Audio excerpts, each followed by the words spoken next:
So I'm Nikki Actipis. I work for KCK PS at Wyandotte High School as a biology and zoology teacher.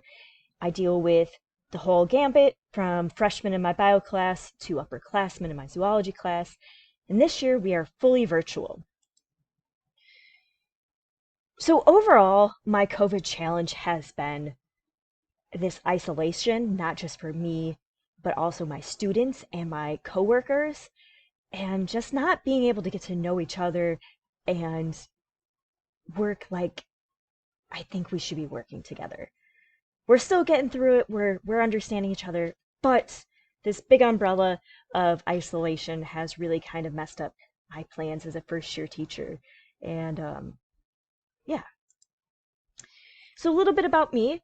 I have a master's in conservation biology, undergrad in biopsychology, a decade of animal science work experience. What I've found fascinating or interesting this year is the state of science literacy in the US. It's in rougher shape than I originally thought. And I found this out about myself. I enjoy working from home, but again, it kind of stinks a little bit because it's rather isolating. So in our More article with our mindsets, I really took home this overarching theme of collectiveness is better than individualism when it comes to working in a community setting. Um, so, you know, through this growth mindset, you need some sort of, perseverance, optimism that things are going to work out, but also need to understand things might not always go right, but it's okay. And everybody has different experiences.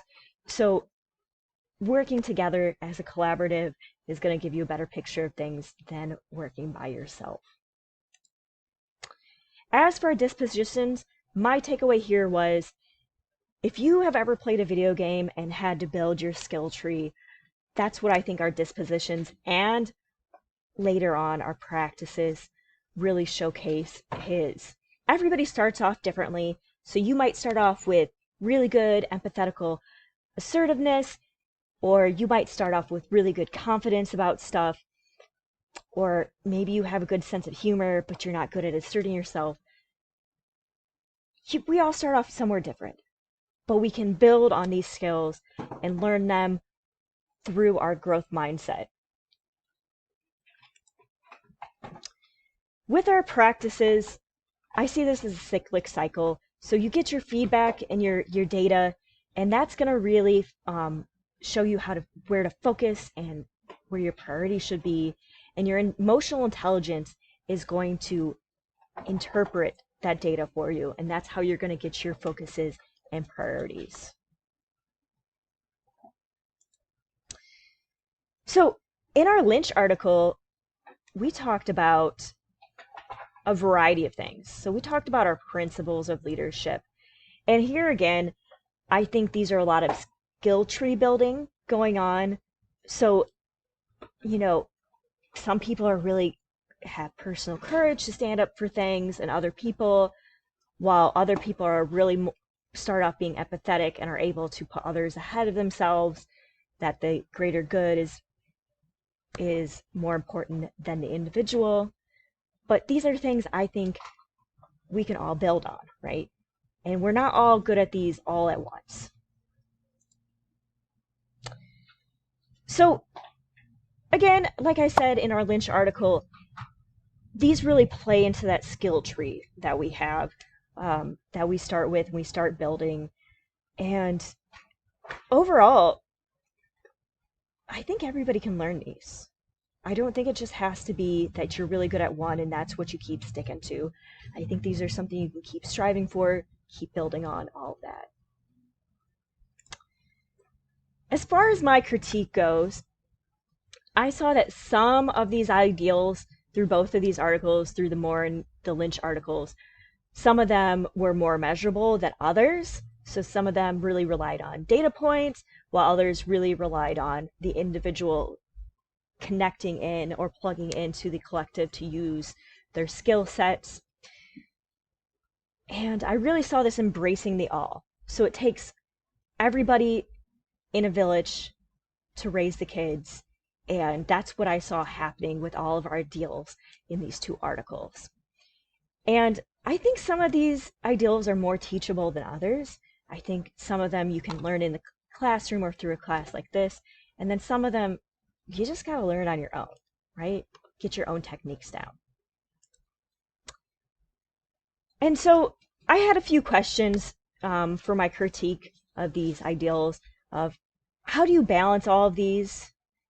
Where, besides in a classroom or a class like this, do you start to develop your understanding of these ideas?